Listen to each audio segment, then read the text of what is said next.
Working in ABA therapy for a year made me realize something. Football isn't just physical, it's behavioral. And once I understood that, it changed how I trained, how I think, and how I perform. As an RBT, I work with behavior every day, how habits are built, how people learn, and why people stay stuck. And I started realizing the same exact principles apply to football. A lot of players think they need more talent or motivation, but really, they don't just understand behavior. Welcome back to my channel. I just wanted to, thank you guys for my last video. You guys crushed it. Around like 30 likes, 1,000 views. Man, that's all God, man. I just want to thank you guys for that. Today's video, just wanted to go into some of the things I do outside of football. Like I said, guys, I study psychology in school, and right now I got a job as an RBT. So to break down what an RBT is a registered behavior technician. We work with, kids with autism. You can do a lot of research in this. You guys can just look it up, but I'll give you a brief summary of what it is. So basically, we work with kids with autism. We, run these behavior therapy. It's called ABA, Applied Behavior Analysis. And basically, we implement these things from like a BCBA or BCAB. And there's a lot into it where we implement programs to help kids with autism become individuals in society. And we basically study behavior, understand behavior, and there's a lot of psychology terms and concepts that I will be talking about today. And I thought that, you can learn everything from every single field. And if you ever heard about the quote from Kobe Bryant, like when he plays basketball, he takes something away from every single thing in life. So he's always learning how to be a better basketball player through, whether that's watching TV, whether that's eating, or whether that's just, another sport or just another job. You can always learn from everything. And I thought that, some of the things I learned from ABA and from, as an RBT is like super helpful towards me as an athlete. And I've been working as an RBT for over a year now. I started back out when I was at Towson. I was working at Acorn Health. And now I'm basically, working here at Franklin Pierce University during the off season. During the off season, this is kind of what I do. With some of my free time, I, help kids with autism. And some of these things and concepts I learned from my job has helped me on the field. And I just wanted to help you guys with this stuff. Let's get into the video. Like I said, if you guys haven't, comment what you guys like, comment what you guys learned, and comment what videos you guys want to see. So reinforcement is anything that increases the likelihood of a behavior to happen again. There are two types of reinforcement: is positive reinforcement, adding something desirable, and negative reinforcement, which is removing something unpleasant. So there's also concepts of like positive punishment and negative punishment, but don't get too caught up with positive and negative. Positive just means you're adding something. Negative just means you're removing something. There's no actual punishment or negative thing actually going on. Examples of this would be a coach praises you after a good rep. So that means you will work harder next time. That's positive reinforcement. Or you finish your workout so you don't have to do extra conditioning. Negative reinforcement. They're both pros and cons, Like there's two good things to it. So like say like I said, you had a good practice, coach reaffirms you, he's giving you praise, he's telling you like, man, good job. That is something that happens in ABA all the time, where a kid is doing something we like, they're doing a behavior we enjoy, and we praise them for it. We give them reinforcement, or we give them, hey, like this is your favorite toy or cookie, and they do it again, so they can increase the likelihood of that behavior. Or maybe they're doing something we don't like. Maybe you're dropping the ball a lot. So every time you drop the ball, maybe you don't get playing time. You know what I'm saying? Coach removes that thing that you want. The biggest thing I learned is that reinforcement controls everything. Whatever gets rewarded gets repeated. And reinforcement doesn't care if something is good or bad. It only cares if it works. That's why bad habits stick, not because you're weak, but because they're being rewarded. Now look at football. If you only feel successful when you catch the ball or make a play, your brain starts avoiding situations where you might fail. You slow down on routes, you hesitate, you don't attack the ball the same way because failure feels bad and your brain is trying to protect you from all that. But what changed for me was this. I stopped rewarding outcomes and I started rewarding behavior. Running the right route, even if I didn't get the ball. Finishing every rep, even when I'm tired. Attacking the ball, even after a drop. Because if you reward the process, the results will eventually follow. That's how you build real consistency, not confidence based on results, but confidence based on repetition. So another thing that we do in ABA or as an RBT is the most important part is collecting data. I just wanted to get into this concept because I think it's very important. Data collection in ABA is the process of systematically recording behavior to understand patterns, measure progress, and make informed decisions. Basically, you're tracking what actually happens, not what you think is happening. There's no emotion behind this. There's no bias behind this. It's like watching film. Without data, you rely on memory and feelings, which are often wrong. You might think a behavior is getting worse, but data might show it's actually improving slowly. So when you're tracking your behavior, how many catches am I getting a day? How many drops am I having? And you look at the data, you're actually getting better instead of, thinking and having memories and saying like, dang, I'm actually getting worse. That eliminates all that self-talk and all that bad, negative self-talk and self-esteem that you're actually developing and building up. It also shows real progress. Behavior changes gradually. Data helps you see small improvements, trends over time, and what's actually working. You can actually see, hey, maybe if I look the ball the way in, I get better results compared to maybe if I just put my hands out there, I'm not going to get the same results. You can actually track and see what works and create systems, and those systems can be what creates success for you. This also helps you guide decision making. In ABA, you don't guess, you just go off of data. If something isn't working, you change the intervention. If it is working, you stay consistent. It also creates accountability. So with data, it helps you create accountability. Data holds the client accountable, the therapist accountable. There's no shortcuts, there's no assumptions. For an example, you can see this with decreasing problem behavior. A client, starts tantruming. So you start tracking how frequently he's tantruming. And, maybe the first week he's tantruming 10 times per day. Maybe week 3, he gets down to 6. That's progress. You need to see that progress to see if you're getting better. You need to see that progress, to see how you're improved. Without the data, you might feel like nothing changed because he's still engaging in the behavior.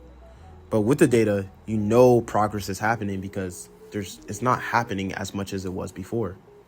If week 1, I'm tracking how much I catch the ball and I have 18 drops, but then by week 3, I have 12. That's progress still. There's still progress. You can't negate progress. And also in 2, for my second example, this can help you increase a skill. And also data just proves that learning is happening. Also, another thing is it helps you identify patterns. So you notice when behavior spikes at certain times, like when you're sick, you're not going to perform the best. When you're healthy, you're probably going to perform better. You see what types of situations you're best in and what you're not. Now, let's connect this with football. So let's say example for me, I showed you guys multiple times in multiple videos that I track my training and everything I do, whether that's 40 times, sprints, lifts, NFL combine stats, things like that, like L cone, 5-10-5, things like that. I track all of that. I track everything I train, even catches. I track how many drops I have a week. I track everything. You need to. This shows me what's the real progress and what I'm doing better. You even track practices. We track it all the time, unconsciously. You don't even think about it by watching film.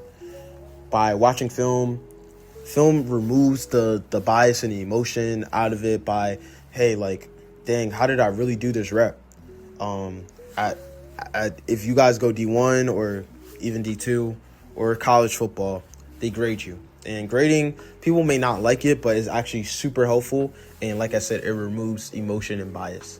And it helps you increase better. Say like the first day of spring ball, I grade out 4 out of 7 I had 7 reps that day. I grade out 4 out of 7. Dang, I gotta get better. But now I'm grading out 10 out of 10.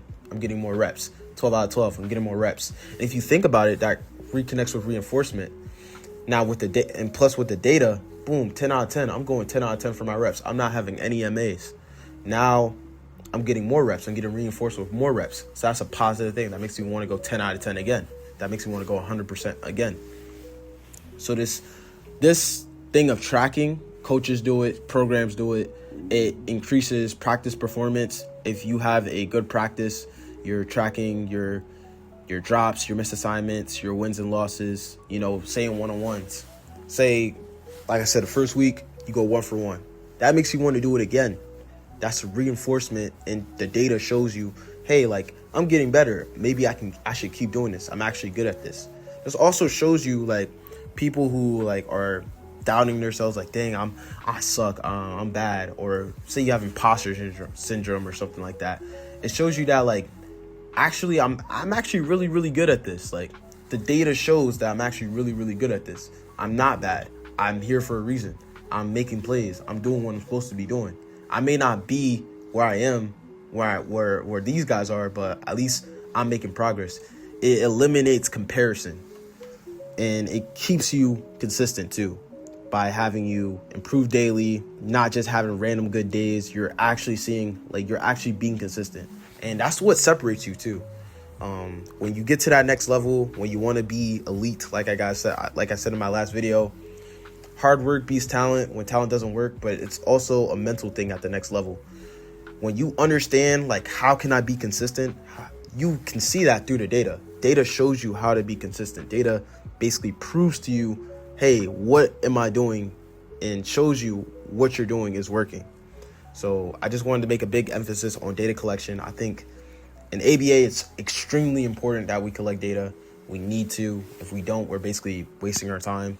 But I think if we do it in sports, and if we do it in training, we do it in the off season, in season. I think if we do it in everything, it makes you create systems and ways. It makes you think in ways. It creates creativity in ways to where you could basically figure out how to improve, figure out how to better yourself, and it eliminates comparison. You're not going to be looking at that senior who's far ahead and say, dang, bro, I wish I was where he's at, because in your process, you're either going to be there or farther because you're looking at your own data. That's why I think data tracking is so important. You can create your own goals. You can set your own type of standards for yourself because you know yourself and then what you're going to be able to do. Another thing ABA taught me is how powerful environment is. In ABA, when we say environment, we're talking about everything around you that influences your behavior. The people, the structure, the situation, all of it. Most people think they're in control of their behavior, but your environment is shaping your actions every day, whether you realize it or not. And that includes how you train. In ABA, there's 2 ways we build behavior. One is called discrete trial training, or DTT. That's when you're in a structured environment doing the same skill over and over with correction and feedback. That's like drills, routes on air, footwork, position work, or indie periods. You're building a skill in a controlled setting. And then there's NET, natural environment teaching. That's when you're learning and performing in real situations where things aren't perfect and you have time to react.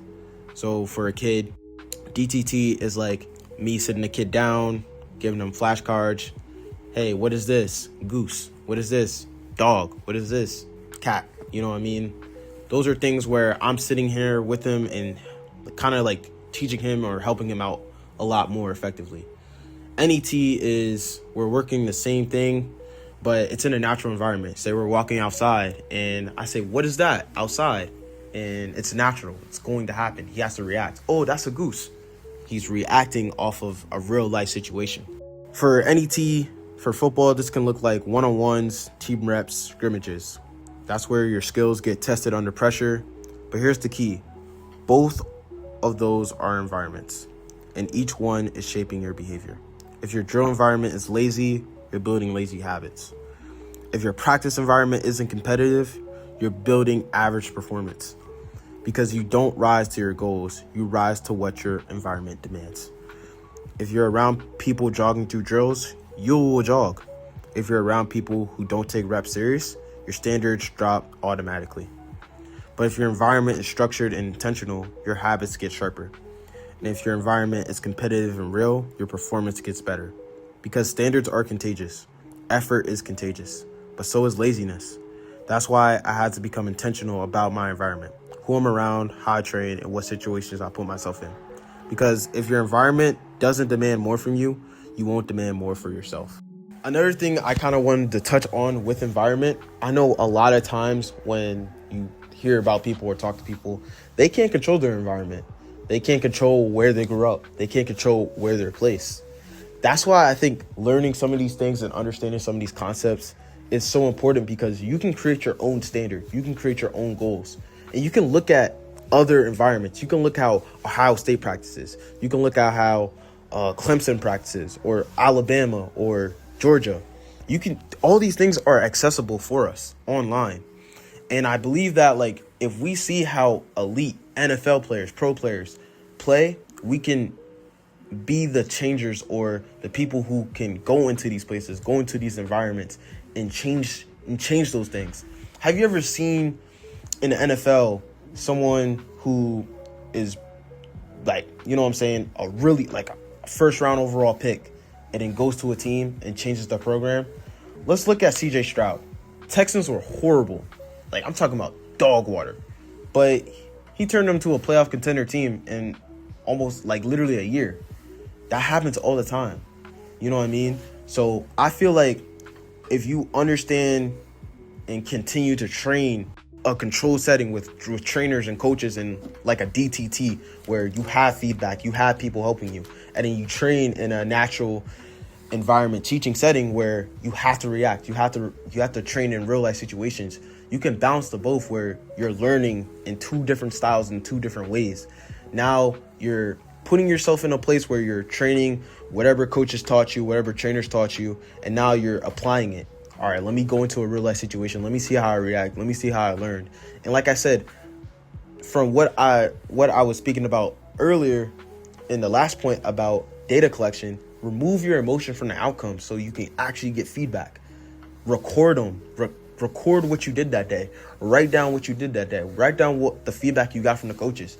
Hey, we worked on releases. Coach said that I'm not moving my body enough. Write that down. Don't be emotional about it. Like, remove your ego from it. Remove your pride from it. Just be objective about it.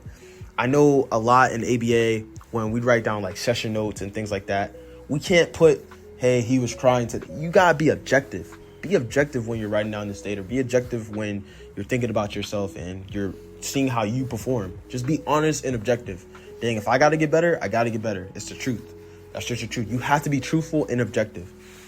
And I believe that we can all grow and become great enough to set our own standards, our own goals, and push ourselves in ways that we can change environments, and environments are not changing us. And the biggest thing I realized from working ABA for about a year is that I'm not different from anybody else. I respond to reinforcement the same way. I avoid discomfort the same way as everybody else. I used to think I needed more motivation, more discipline, or more focus. But I really didn't. I just didn't understand my own behavior. I wasn't aware of the habits and things I was doing. I was reinforcing the wrong things, avoiding the wrong things, and also putting myself in the wrong environments, or just not aware enough to realize that my environments were shaping me and I'm not shaping them. I wasn't aware enough that I was being influenced instead of being the influence. So instead of blaming myself, I started fixing my system. I started creating systems. I started learning about systems, and I started learning about my own behavior. I started creating my own standards, my own goals, and I stopped comparing myself to others. And that's when everything started to change. Most people are trying to change their life through motivation, but motivation fades. Behavior doesn't. Systems don't change. If you fix your behavior, you can fix your performance. And if you fix your performance, you can change your results. That's what ABA taught me. And that's what made me a better football player.